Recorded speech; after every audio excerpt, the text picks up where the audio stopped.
Hello my lovely student, this is Mansi. Welcome back to the channel. Now we're going to start with the last chapter of science which is improvement in food resources. So इस chapter को आपको पता है थोड़ा सा lengthy chapter है ये, लेकिन सिंपल टॉपिक से अच्छे से आप करोगे तो बहुत ही मार्क्स स्कोर करने वाला चैप्टर है ये, ठीक है। चलो अब यहाँ पे हम बात करते हैं, यहाँ पे हम शॉर्ट में करने वाले हैं। जब हमने बात करी थी इम्प्रूवमेंट इन क्रॉप यील्ड, इसमें हमने तीन चीजें देखी थी कैसे हम यील्ड इंप्रूव करते हैं। सबसे पहले था क्रॉप की वैरायटी इंप्रूव करके। क्रॉप की वैरायटी इंप्रूव करोगे अपने आप आपको यील्ड ज्यादा मिलेगा। दूसरा था क्रॉप की प्रोडक्शन इंप्रूव करके। तो सेकंड हमने कहा था क्रॉप की प्रोडक्शन कैसे अच्छी होगी, क्या क्या चीजें क्रॉप को चाहिए, कैसे आप अच्छे प्रोड्यूस कर सकते हो या ज्यादा प्रोड्यूस कर सकते हो, क्या क्या अलग मेथड हो सकते हैं, वो सब हमने क्रॉप प्रोडक्शन में देखा। एंड वंस ये सब हो गया देन क्रॉप का प्रोटेक्शन करना। भाई आपने अच्छी यील्ड ले लिया, आपने अच्छी प्रोडक्शन करके अच्छी वैरायटी इंट्रोड्यूस करके आपने अच्छी यील्ड आपने कलेक्ट कर ली क्रॉप की, लेकिन अब उसको प्रोटेक्ट करना वॉर्म से, चीजों से, स्टोरेज में, अच्छी स्टोरेज में रखना, ये सब चीजें आएंगी हमारी प्रोटेक्शन के अंदर। एक एक करके स्टार्ट करते हैं। पहले हम बात कर लेते हैं क्रॉप वैरायटी इंप्रूवमेंट। जैसा मैंने बोला यहाँ पे हम बहुत शॉर्ट में कर रहे हैं, इन डेप्थ मैंने आपको जब नोट्स हमने करे थे तो हमने अच्छे से डिस्कस किया था। नीचे प्लेलिस्ट मेंशन कर दूंगी मैं, वहां पे आप जाके देख सकते हो, एक एक टॉपिक आपको इन डेप्थ मिल जाएगा, ठीक है। चलो अभी के लिए देखते हैं क्रॉप वैरायटी इंप्रूवमेंट क्या होता है। इसमें सबसे पहले है हमारे पास इंटरवेराइटल हाइब्रिडेशन। इनके नाम से ही समझ जाओगे आप, यहाँ पे आया वेराइटल मतलब एक ही स्पीशी की अलग अलग वेराइटी का हाइब्रिड कराया जाता है दोनों को साथ में, देन हमें जो प्रोडक्ट मिलता है उसमें दोनों की क्वालिटीज होती है, ठीक है।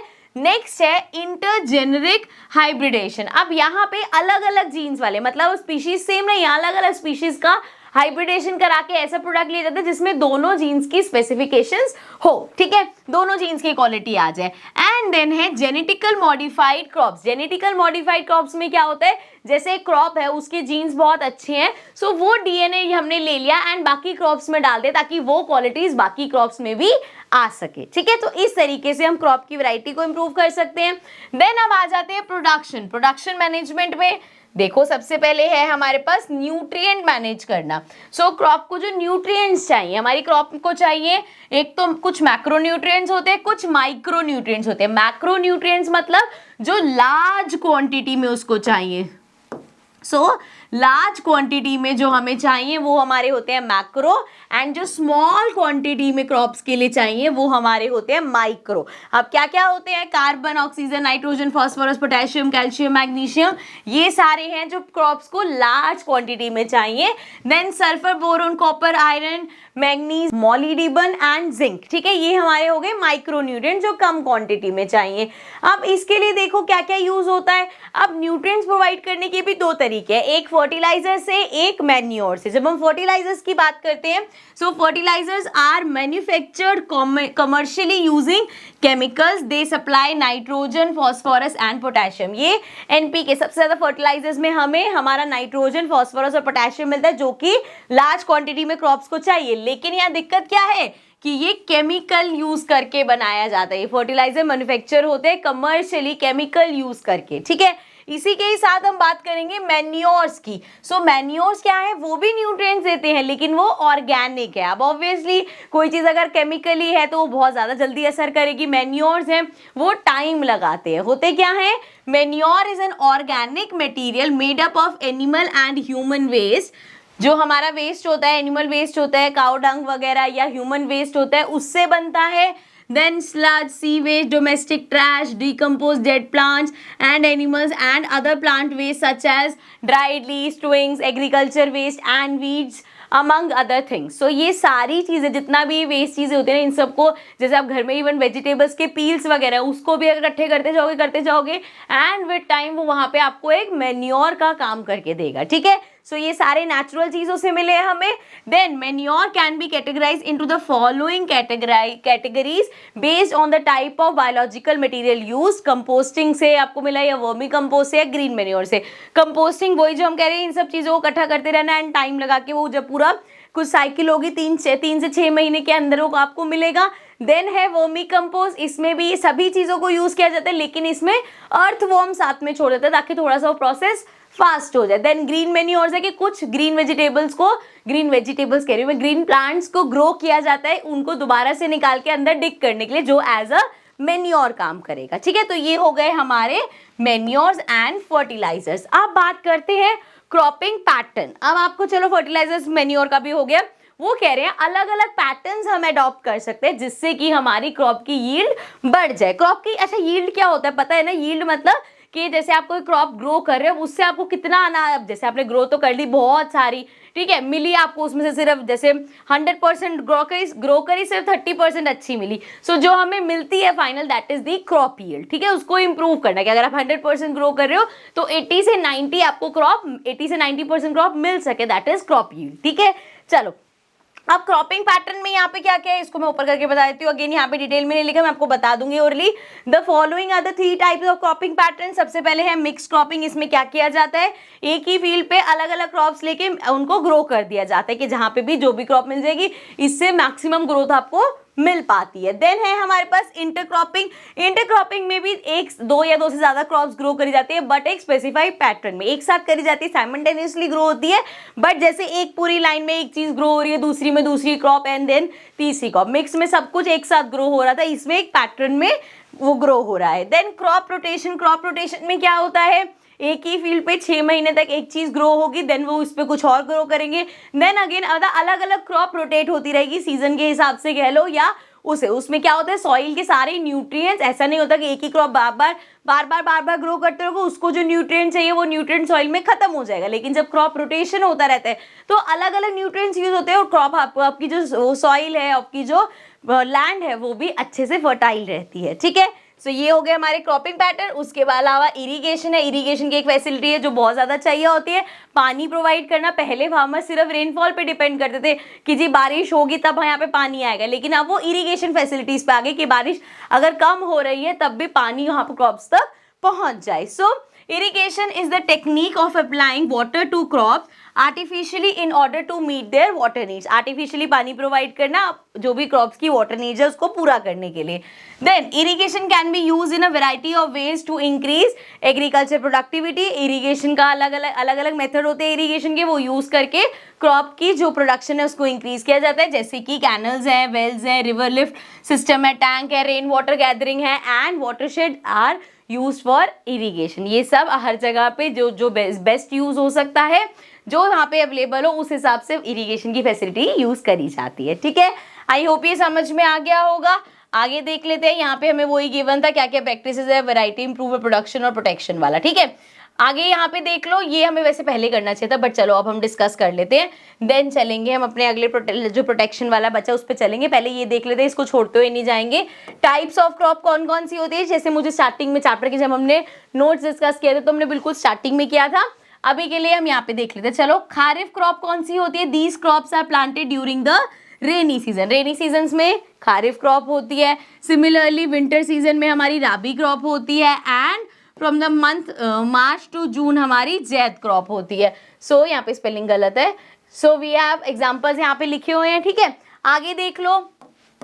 अब क्रॉप की इंप्रूवमेंट के अलग अलग हमारे यहाँ पे इंडिया में ही अलग अलग फूड रेवोल्यूशंस हुए थे। कौन कौन सी, पहला है ग्रीन रेवोल्यूशन। सबके नामों से रेवोल्यूशन में क्या हुआ था वो आपको पता चल जाएगा। जैसे अगर हम ग्रीन रेवोल्यूशन की बात करें, the green revolution is a program that has been implemented to boost food production by the application of modern technology, efficient irrigation and improved seeds among other things. So यहाँ पे क्या क्या किया गया, हमारी इरिगेशन की फैसिलिटीज प्रोवाइड करी, modern technology use कर गई, इन सब चीज़ों को यूज करके हमारी जो क्रॉप की प्रोडक्शन है उसको बढ़ाया गया, फूड की प्रोडक्शन को। ठीक है, स्पेसिफिकली फूड की बात हो रही है। जब हम व्हाइट रेवोल्यूशन की बात करते हैं, so the white revolution is a campaign aimed towards increasing milk output. Milk की प्रोडक्शन को बढ़ाने के लिए जो चीजें करी जाती है that comes under white revolution. Then है ब्लू रेवोल्यूशन। ब्लू से क्या समझ आ रहा है, ब्लू से क्या रिलेट कर सकते हो, पानी, and then this is for boosting the fish productivity. And last we have yellow, and yellow colour का हमारा होता है ऑयल। सो इसमें ऑयल की प्रोडक्शन को बढ़ाने के लिए, सो ये सारे अलग अलग रेवोल्यूशंस है। नाउ कमिंग बैक, जो हम डिस्कस कर रहे थे प्रोडक्शन तक हमने देख लिया था, अब बात कर लेते हैं प्रोटेक्शन की। सो इसको इधर ले आते हैं। अब हमें प्लांट्स को प्रोटेक्ट किससे करना है? अब जो हमारी क्रॉप्स है, क्रॉप प्लांट्स हैं, उसको प्रोटेक्ट करना है बड़ी सारी चीज़ों से। पहली चीज़ तो उसमें एक बार आपने कलेक्ट करके रख लीजिए, जब वो ग्रो हो रही है उस टाइम पे भी उसमें अलग अलग डिजीजेज हो सकते हैं, अलग अलग वर्म्स वगैरह उस पर अटैक कर सकते हैं। सो डिजीजेस इन क्रॉप प्लांट, क्या क्या डिजीज हो सकती है? सीड बॉर्न डिजीज होती है, जैसे सीड्स में फंगस वगैरह लग गया तो वो खराब हो जाएगा। देन सॉइल बॉर्न डिजीज होती है, अगर आपकी जो सॉइल है वो खराब है तो भी आपकी क्रॉप अच्छी ग्रो नहीं होगी। एयर बॉर्न डिजीजेस जैसे रस्ट ऑफ वीट, वीट पड़ा पड़ा खराब हो गया, या blast of rice, this is again because of this fungus, ठीक है। नेक्स्ट है water borne disease, water borne disease हो सकती है बैक्टीरिया की वजह से। नेक्स्ट अब इसी में हम यहाँ पे डिस्कस कर लेते हैं। हमारे पास है सबसे पहले वीड्स। वीड्स क्या होते हैं? प्लांट्स के ही साथ एक ऐसे अलग तरह के प्लांट्स ग्रो, क्रॉप्स के ही साथ अलग तरीके के प्लांट्स ग्रो होने लग जाते हैं जो कि हमें नहीं चाहिए, जो ह्यूमन कंजम्पशन के लिए नहीं है, लेकिन वो अब क्या कर रहे हैं क्योंकि वो साथ में ग्रो हो रहे हैं, तो जो सनलाइट, जो हमारी वहाँ पे न्यूट्रिएंट्स है सॉइल में, वो सब किसके लिए? क्रॉप्स के लिए, लेकिन वीड्स भी वो सब शेयर कर रहे हैं। सो हमारी क्रॉप का प्रोडक्शन उससे भी रिड्यूस हो जाता है। सो वीड्स सच एज, अब यहाँ पे आप नाम देख लेना, बड़े मुश्किल मुश्किल उसके यहाँ पे कॉमन नेम्स नहीं, जो केमिकल नेम्स होते हैं ना, साइंटिफिक साइंस वाले नेम्स है वो सारे लिखे हुए हैं। So these cause damage to crops because they compete with the desirable crop for food, space and light, ठीक है। ये मैंने भी आपको बताया कि भाई हमें वैसे तो हम क्या वीड होने दो ग्रो, हमें क्या दिक्कत है, देखो हमारे किसी काम का तो है नहीं, लेकिन जो साथ में क्रॉप यूज हो रही है उसके न्यूट्रिएंट्स, उसका फूड बेकार में वीड यूज करते हैं। देन है हमारे पास insect pest. अब these pests attack the plant in 3 different ways: cut root, stem and leaf, sucks cell sap from various plants and bore into stem and fruit. So यहाँ पे क्या बोला गया है? जो इंसेक्ट्स हैं वो हमारी क्रॉप को खराब करते हैं। किस वे में कर सकते हैं? सीधा उसने रूट कट कर दे, क्रॉप ग्रो ही नहीं होगी। स्टेम कट कर देती है, लीफ खराब कर सकती है, जो सेल सैप है वो ही सक कर लेती है प्लांट में से। सो ये सब चीज़ें करके इंसेक्ट हमारी क्रॉप्स को खराब करती हैं। Then we have pathogen. Pathogen से होता है diseases are caused by microorganism such as bacteria, fungi and viruses. So ये सारे अभी कौन कौन सी डिजीज है वो हमने डिस्कस कर लिया, ठीक है। नाउ अब आ जाते हैं अपने नेक्स्ट टॉपिक पे जो है एनिमल हस्बेंड्री। अब एनिमल हस्बेंड्री क्या होता है? एनिमल हस्बेंड्री मतलब एनिमल्स की केयर करना। किस लिए केयर करना? ताकि उनसे हम कुछ चीज़ ले सके। जैसे कैटल्स की केयर करना क्योंकि उससे दूध चाहिए हमें, हेंस की केयर करना क्योंकि उससे हमें मीट चाहिए और एग्स चाहिए। सो एनिमल्स को प्रोटेक्ट करना, लेकिन इन सब चीज़ों के लिए, ठीक है, उनकी केयर करना। सो सबसे पहले हम बात कर लेते हैं कैटल फार्मिंग की। सो कैटल फार्मिंग में क्या आता है? कैटल्स का टेक केयर करना। So there are 2 reasons for which cattle husbandry is done. Cattles का टेक केयर 2 चीज़ों के लिए किया जाता है। एक तो डेयरी है क्योंकि हमें इससे मिल्क मिलेगा, एंड दूसरा ड्रॉट एनिमल्स हमारे होते हैं जो कि काम करते हैं, जैसे खेतों में आपने देखा होगा उनके ऊपर हैवी लोड डाल के कैरी करना, जो हैवी लोड डाल के पुल करते हैं वो सारा काम उनसे कराना। तो इन 2 रीजंस की वजह से हमारी कैटल फार्मिंग करी जाती है। अब उसमें यहाँ पे आपको कॉमन डिजीजेस क्या है कैटल में वो दे रखी है, यहाँ पे देख लेना आप ये नाम, इनमें से आप 2 को याद कर लोगे। जैसे इजी सा है, काउपॉक्स याद कर लो, ये इजी है। देन डर्मेटिस कर सकते हो, ये भी इजी है। जो भी मतलब 1-2 इसके नाम याद कर लेना। सिमिलरली ये ब्रीड्स ऑफ बफेलोज है, ये भी आप 1-2 याद कर सकते हो। इसके अलावा और हमारे पास यहाँ पे भी ब्रीड्स ऑफ बफेलोज था, इधर हमारे पास ब्रीड्स ऑफ काउ है। अगेन आपको इन सब में से बेसिकली 1-1, 2-2 पता होनी चाहिए अगर कोई क्वेश्चन इस तरीके का आ जाता है।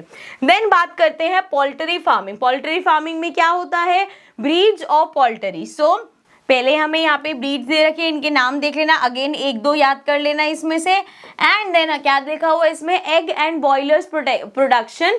एग एंड ब्रॉयलर्स क्या होते हैं? एग तो सबको पता है, ब्रॉयलर्स हमारे होते हैं जिनको हम मीट के लिए यूज करते हैं। तो 2 टाइप के होते हैं, एक होते हैं ब्रॉयलर्स, एक होते हैं लेयर्स।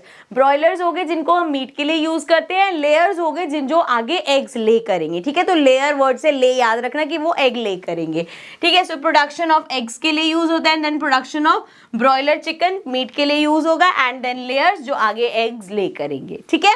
चलो आगे देखो, इसी में ही हमारे पास है fish production. So fish production में हमारे पास है marine and inland fisheries. So following marine fishes of India are most preferred sea fish और टेबल फिश, ये सारे नाम दे रखे हैं। इसमें अगर आप इसको देखोगे, जब हमने नोट्स किए थे तो हमने पूरा डेफिनेशन के साथ साथ किया था, बट यहाँ पे ये आपके लिए बहुत हेल्पफुल होगा अगर आपको सिर्फ 2-2 नाम याद सबके करने हैं, ठीक है। तो यहाँ से आप ये सारे इनमें से नेम्स में से जो कॉमन वाली है उनका नाम, जैसे फ्लाइंग फिश है, ये टूना इसमें नहीं लिखा हुआ है, ये रहा टूना है, ये सबसे ज़्यादा फेमस है, टूना फिश हो गई, फ्लाइंग फिश हो गई, ये एक दो जो इजी नाम लगते हैं वो आप याद कर सकते हो ताकि आपको थ्रू आउट याद भी रहे। अब इसके अलावा हमारा होता है composite fish culture. Composite fish culture क्या होता है? A single fish pond is used to select and raise 5-6 different species of fish in this technique. So इस टेक्निक में क्या होता है, एक पॉन्ड में 5 से 6 डिफरेंट टाइप की स्पीशीज ऑफ फिश रखी जाती है and the species are chosen based on their feeding pattern which dictates that they shouldn't fight for food or harm one another in the pond। अब ये species select कैसे होती है? इस तरीके से कि उनकी जो खाने की चॉइसेस है ना वो अलग अलग है, तो एक दूसरे से उनको फूड के लिए compete करने की जरूरत नहीं है। जैसे 3 तरह के अलग अलग फूड है तो एक फिश अगर एक चीज खाते तो वो वही जाके खाएगी, वो पूरा अगर सारी फिशेस एक ही तरह की डल जाएंगी तो वो सब चीजों के लिए compete करेंगी, ठीक है, तो इसमें वो चीज नहीं होती। Therefore all of the ponds food resources are utilized। तो पॉन्ड में जितने रिसोर्सेज है सारी चीजें यूटिलाइज हो जाती है। लास्ट हमारे पास है बी कीपिंग। अब बी कीपिंग में क्या है? हनी के लिए बी को रखा जाता है। सो स्पीशीज ऑफ इंडिशियस हनी बी, सो यहाँ से आप ये स्पीशीज के नाम याद कर लेना। देन 2 वर्ड यहाँ पे आएंगी। अपेयर क्या होता है? The systematic arrangement of several beehives होता है जिसमें हम बी को रखते हैं in a desired area to maximize pollen and nectar collection. अब पॉलन एंड नेक्टर क्या होता है? ये हमें कहाँ से मिलता है? फ्लावर से मिलता है, यही बीज जाके कलेक्ट करते हैं जिससे वो हनी बनाती हैं, ठीक है। उसके बाद है pasturage of flora is a type of crop flower or other parts from which bees collect nectar and pollen to generate honey। So pasturage basically वो crop हो गई, flower हो गया जहाँ से वो pollen और nectar को collect करेंगे, ठीक है, तो वो होगा बेसिकली उनका फूड कह लो जहाँ से वो चीज़ों को कलेक्ट कर रहे हैं। सो ये सब चीज़ें थी, ये बहुत शॉर्ट में था, पूरा चैप्टर आपको नीचे प्लेलिस्ट में मिल जाएगा, वहाँ पे आप एक एक टॉपिक को आप डिटेल में पढ़ सकते हो। Now I will see you all in the next video. Till then take care and bye bye.